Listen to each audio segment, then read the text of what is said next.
ravie d'être parmi vous. Merci Massolia pour avoir invité. C'est la première fois que j'utilise un micro. Ça vous va très bien. J'ai jamais postulé pour la radio ni pour comment ça se passe, l'émission de deuxième. Il y a de la place chez nous, venez. Je ne saurais jamais chanter alors. Comme le ministère n'est pas éternel, allez-y. Donc, je remercie Massolia pour avoir invité le département à assister à cette manifestation qui, tout le monde le sait autour de cette Est-ce salle. que vous voulez juste rappeler votre fonction au ministère? Alors, je suis chef de service au niveau de la direction de l'industrie, en charge de la compensation industrielle et des énergies renouvelables. Tout à fait. Donc voilà, je remercie Massolia pour l'invitation. Le sujet des énergies renouvelables, c'est un sujet qui tient à cœur à tout le monde, aux politiques comme aux opérateurs industriels, comme à tous les opérateurs économiques. Et ce, parce que personne ne peut contester l'engouement qu'a créé durant ces dernières années. Comme on le voit, c'est un marché qui affiche une grande dynamique au niveau international. Les investissements mondiaux, ils ont atteint un niveau record en 2011 en affichant 257 milliards de dollars, ce qui représente à peu près plus que 17% par rapport à 2010 et 6 fois plus le niveau de 2007. Et il a affiché un accroissement de plus de 93% par rapport à 2007, qui, rappelons-le, c'était l'année avant la crise financière qui sévit le monde actuellement. Donc, l'agence internationale, l'AIE, prévoit une moyenne de 280 milliards de dollars d'investissement par an dans les énergies renouvelables sur la période de entre 2012 et 2035. Et dans le secteur électrique, les énergies renouvelables, elles représentent près de la moitié du total estimé de la capacité électrique mondiale ajoutée durant l'année 2011. Alors, les énergies renouvelables, ils ont atteint aussi le seuil de 25% de la capacité énergétique totale mondiale et ils fournissent, selon les estimations, à peu près 20% de l'électricité mondiale. Et ajouter à cela que les nombres de pays qui sont dotés d'objectifs officiels en matière d'énergie renouvelable, ils sont de pratiquement 118 pays en 2011 et ce chiffre, il a presque doublé depuis 2005. Ceci dit que les données montrent que la croissance que connaît ce secteur à l'échelle mondiale elle est très importante. En continuant donc sur les 118 pays que je viens de citer, ils se sont fixés des objectifs en matière d'énergie renouvelable et plus de la moitié ils sont en développement. Donc ces objectifs et les stratégies d'appui qui les étaient, ils ont continué à être l'élément moteur de la croissance des marchés axés sur les énergies renouvelables. Et si l'on voit les responsables publics et les autorités, ils n'ont pas affiché cet intérêt aux énergies renouvelables fortuitement. C'est grâce aux avantages qu'offrent les énergies renouvelables, qui sont la sécurité énergétique, la réduction de la dépendance aux importations, l'accès facile à l'énergie, la création d'emplois, la réduction des émissions de gaz à effet de serre et le développement rural, et j'en passe. Il y a encore plus d'avantages. Donc, et à titre d'exemple, en ce qui concerne la création de l'emploi, les industries liées aux énergies renouvelables et l'emploi de par le monde de plus de 5 millions de personnes. Et c'est un chiffre qui va en accroissement, ce qui montre que c'est un secteur qui assure un développement et une croissance durable. Alors le Maroc, il ne reste pas en marge, il a sa part de cette dynamique. Le Maroc est doté actuellement d'une vision stratégique qui est claire à l'horizon 2020 et qui prône la diversification et l'optimisation du mix énergétique avec un pourcentage de 42% des énergies renouvelables dans le bouquet énergétique. Et pour cela, il s'est doté de 2 plans d'envergure, le plan solaire et le plan éolien, les deux qui vont totaliser une capacité de 4 gigawatts. Alors, l'intégration, bien sûr, elle constitue un élément vraiment phare au sein de la stratégie de l'énergie, la stratégie énergétique nationale. C'est dire que l'intégration industrielle elle permet d'optimiser les retombées socio-économiques des projets de production que je viens de citer, c'est-à-dire le solaire et l'éolien. Elle a pour objectif aussi d'accélérer le développement d'un tissu industriel national qui est en mesure d'accompagner ces projets c'est-à-dire réduire les coûts de l'investissement de ces projets-là. Elle permettra aussi de se positionner sur un secteur, comme on vient de dire, prometteur et vraiment d'une croissance verte et durable. Elle offre aussi de nouveaux débouchés pour certains secteurs, et là-dessus on va en parler plus tard, comme la métallurgie, la mécanique, l'électrique et l'électronique. Là, vous voyez quelques exemples de retombées socio-économiques des énergies renouvelables au niveau des pays européens. C'est pour dire que ces énergies, elles sont créatrices d'emplois, elles sont créatrices de richesses et continueront à le faire durant les années à venir. Par ailleurs, il y a eu des études qui ont été menées spécialement par le MASEN pour identifier un peu le potentiel de production qui pourrait se faire au niveau du Maroc pour le cas. Donc, comme on voit sur le tableau, dès les premiers projets, certaines filières elles peuvent être développées au niveau du Maroc. Il s'agit des structures de montage, de l'assemblage, quelques équipements électroniques, du génie civil et d'autres travaux. Et en moyen terme et long terme, on aura encore beaucoup plus de potentiel sur des filières à plus de valeur ajoutée. Donc ces résultats-là, ils ont été confortés par une étude que le département est en train de mener sur le positionnement stratégique du secteur des industries métallurgiques métalliques, et qui ont prouvé aussi que le secteur, la construction des centrales solaires au Maroc, elle représente un marché qui est estimé à 1,8 milliard de dirhams pour l'année 2016 pour les industries métallurgiques métalliques, les IMM. Et on a pu déceler aussi qu'il y a des filières à fort potentiel, comme effectivement, comme il a été noté au niveau de l'étude de Mazen, les structures de support pour les champs solaires, toutes technologies confondues, les éléments des cycles vapeur, les conduites, les réservoirs, les turbines, etc., et la fabrication de moteurs d'orientation pour les miroirs.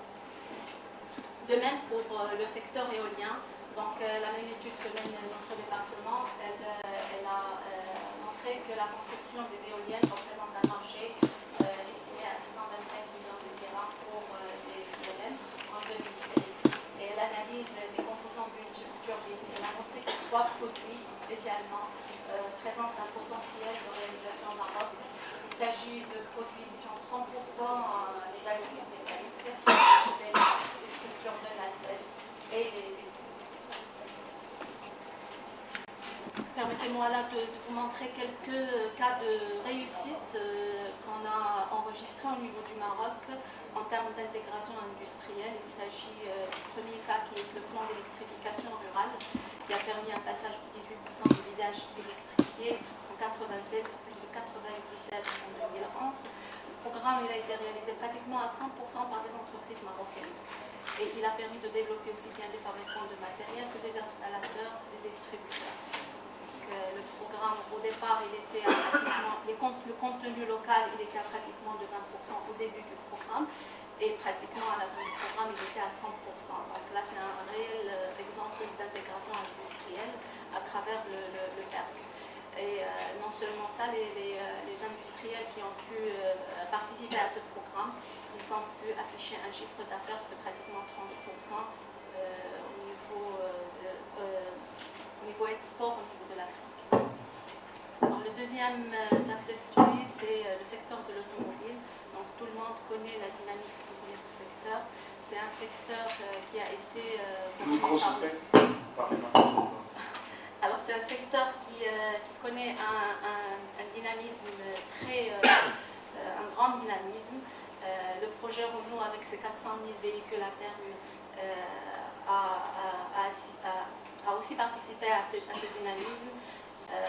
Et l'intégration industrielle dans ce secteur est actuellement de plus de 48%, et on aspire en 2015 à une intégration de 57%. Donc on a pu voir l'implantation de plusieurs entreprises de rang 1 et de rang 2, donc qui dépassent les quarantaines, et le chiffre d'affaires prévisionnel de ce secteur il dépassera les 3 milliards d'euros. Donc voilà un autre cas de réussite. Le troisième cas de réussite que je voudrais partager avec vous aujourd'hui, c'est le cas de l'aéronautique, qui est un secteur prometteur, fort émergent, qui, on va dire, il est né en 2000. 80% des entreprises se sont installées rien qu'à partir de 2000. Donc, il connaît un essor vraiment similaire, si ce n'est plus, par rapport à l'automobile. Là aussi, il y a un projet driver qui est très important qui a pu capter le Maroc, c'est le projet Bombardier, qui est un investissement de 200 millions de dollars avec des emplois de 5000 postes et un chiffre d'affaires qui sera à 100% destiné à l'export. Alors, maintenant, je voudrais partager avec vous ce qu'a fait les pouvoirs publics concernant le secteur des énergies renouvelables. Donc, on sait que pour promouvoir l'investissement dans un secteur, il faudrait asseoir des mécanismes d'aide, des outils financiers, etc. Donc, les pouvoirs publics, ils ont mis en place une offre Maroc dédiée aux énergies renouvelables. Elle est ouverte à tous les composants de l'éolien, du solaire et de l'efficacité énergétique aussi. Et elle repose sur trois volets, l'infrastructure, le capital humain et des incitations.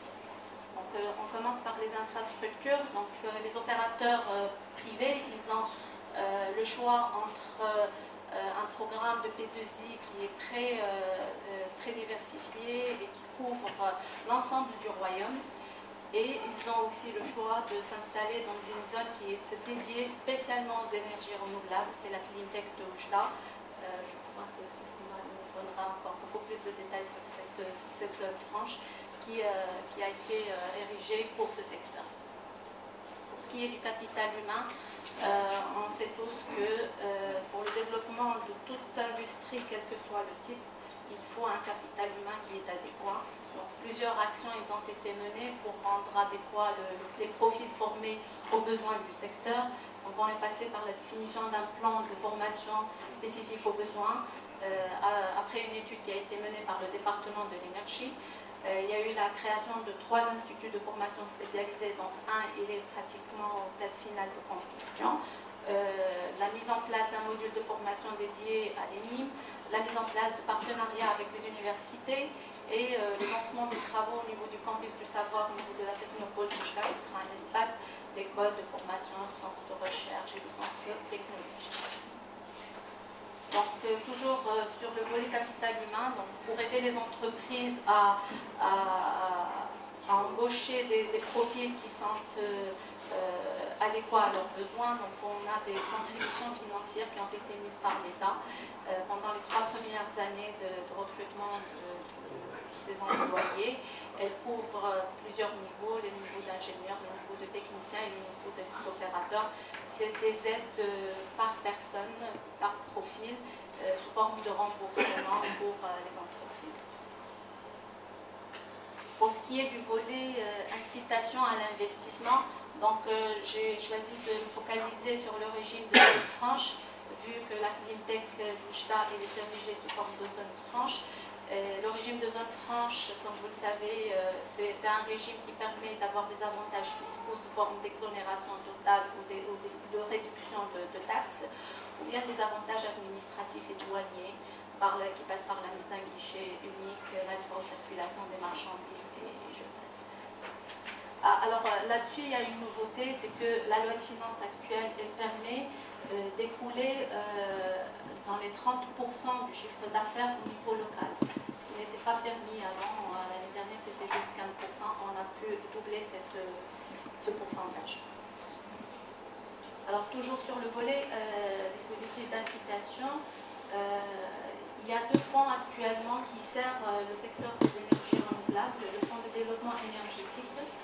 C'est un fonds qui est doté d'une enveloppe de 400 millions de dirhams et il peut contribuer aux nouveaux investissements, que ce soit des nouvelles implantations ou des extensions, à hauteur de 10% du coût d'acquisition des biens d'équipement neuf, plafonné à une enveloppe de 20 millions de dirhams par projet.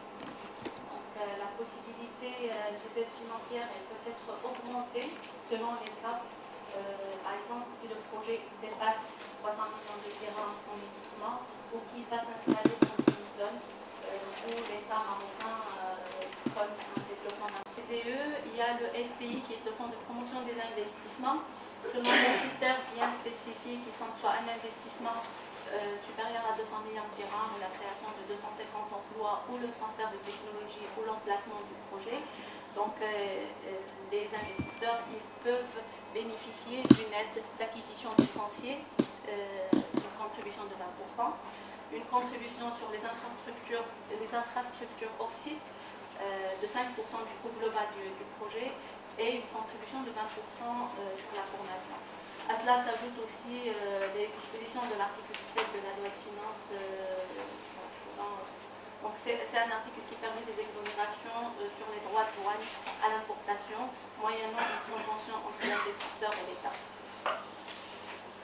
Donc, ce que je viens d'exposer, ce sont des dispositifs qui sont dédiés spécialement aux énergies renouvelables. Et là, je voudrais juste partager avec vous ce que l'État a mis en place pour le soutien et l'accompagnement en général de la PME.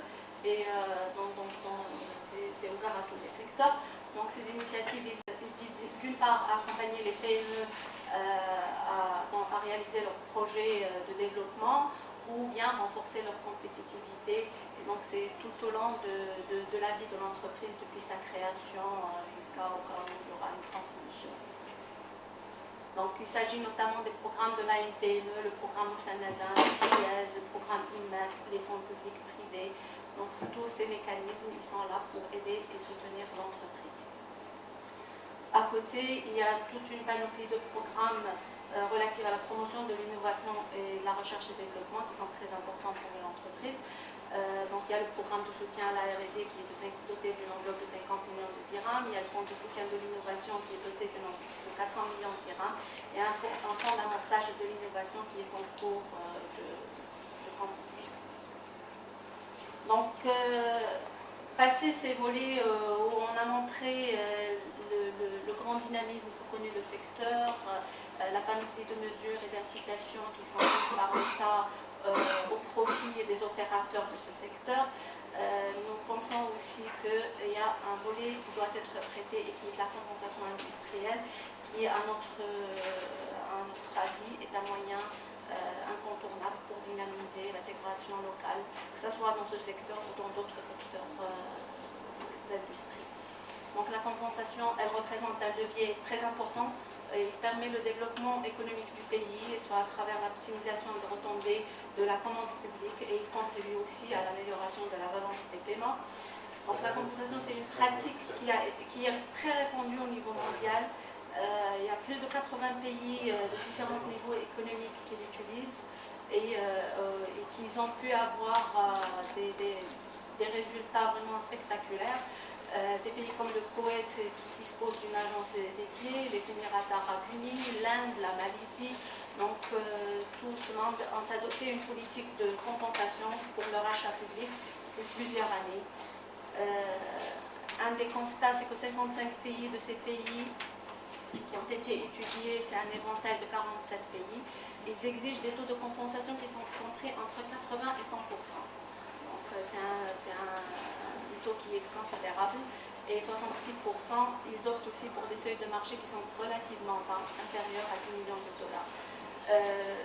Cela veut dire que c'est constamment que le Maroc il est très en retard dans ce domaine. Le département il est penché actuellement sur l'élaboration d'une stratégie bien ficelée de la compensation industrielle. Donc actuellement on a mis sous la loupe et l'examen plusieurs thématiques pour asseoir une stratégie qui cadre avec le contexte socio-économique du Maroc. Donc on débat un peu le potentiel de développement qui pourrait être derrière la compensation, le cadre réglementaire qui régira ce dispositif, les secteurs qui seront concernés par la compensation, la trajectoire de mise en œuvre, les typologies aussi de la compensation, si elle va être directe, indirecte ou directe, etc. Donc toutes ces thématiques, elles sont en cours d'examen et pour sortir avec une stratégie bien élaborée. L'exigence du contenu local dans les marchés publics, on y croit et on sait que c'est un outil qui permettra de favoriser l'émergence, notamment pour les énergies renouvelables, à travers les grands projets que mène le Royaume.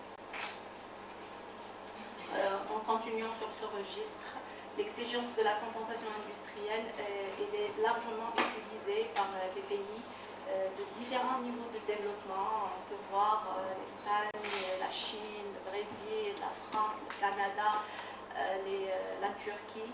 Là, ce sont des résultats d'une étude, vous pouvez noter la source, qui a été menée par des chercheurs allemands. Et on a vu que l'exigence du contenu local, elle est introduite soit comme une condition préalable aux appels d'offres, soit comme une condition de l'obtention d'un soutien de la part de l'État, sous forme de subvention ou sous forme d'incitation fiscale. Alors, il y a plusieurs arguments qui sont en faveur de cette exigence.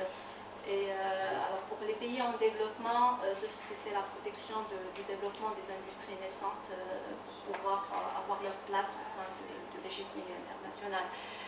Par ailleurs, pour les pays qui sont développés, donc les raisons qui sont avancées, c'est les avantages économiques, bien sûr, et tout le monde voudrait avoir des avantages économiques au sein de son pays, la création de l'emploi, de richesses, les exportations de la technologie verte et les équipements industriels pour les marchés internationaux. Donc, il y a des avantages qui sont communs à tout le monde, c'est les avantages environnementaux, c'est la possibilité d'atteindre la parité du réseau avec des énergies fossiles et nucléaires. Donc, bien évidemment, il existe des facteurs clés pour réussir l'exigence du contenu local. Il s'agit notamment de l'attention raisonnable et une demande durable. Il y a le taux du contenu local qui a été étudié et qui montre que, le taux il doit être en convenance avec le contexte économique du pays. Le taux à exiger en fonction des volumes et de la taille du marché et aussi du coût de l'investissement pour qu'il n'y ait pas de surcoût que certaines des parties vont endosser. Et aussi, il est préconisé d'avoir une montée progressive de ce pourcentage pour pouvoir réussir l'exercice de l'exigence du contenu local. Il y a aussi le facteur du tissu local. Donc, le tissu local industriel il doit être adapté aux besoins de l'investissement et des investisseurs potentiels. Les prochains collaborateurs qui pourront être dans ce tournage, ils doivent être préparés, bien informés, bien préparés. Et un autre facteur, c'est le cadre incitatif. Dans le cadre incitatif, bien sûr, il y a toujours besoin de soutenir et accompagner les investisseurs dans le processus d'investissement. Et il faut asseoir un environnement d'affaires adéquat et sain. Et il y a la dernière composante qui est le learning by doing, c'est l'apprentissage par la pratique. Cette composante est intéressante pour réduire les coûts en approvisionnement de technologies et ceci est d'autant vrai pour réduire au maximum le gap de savoir-faire entre les entreprises locales et les entreprises étrangères. Donc voilà un peu quelques exemples de contenu local qui a été exigé de par ces pays-là. Donc, ça dépend du potentiel du marché. Et comme j'ai parlé tout à l'heure de la progression dans le taux, donc effectivement, il y a des pays qui sont allés en progression. Par exemple, la Chine, elle a commencé par 20%. Actuellement, elle est à 70%. L'Ontario, par exemple, il était à 25% en 2009. Il est actuellement à 50%. Donc, il y a un grand intérêt d'étudier ce taux-là, mais actuellement, il n'y a aucun modèle empirique qui pourrait, c'est-à-dire le calculer. C'est pays par pays et c'est selon les besoins de chaque pays. Donc, les types d'exigences, ça peut passer par des joint ventures, ça peut passer par l'obligation d'un appel d'offres, c'est des conditions pour le feed-in tarif, donc c'est des mesures qui sont vraiment diverses. Donc, pour conclure, réussir le défi de l'intégration industrielle nécessite de conjuguer tous les efforts pour mettre en place l'ensemble des conditions nécessaires permettant de favoriser et émerger une industrie des énergies renouvelables, durables et créatrices de richesse et d'emplois. Merci. Merci.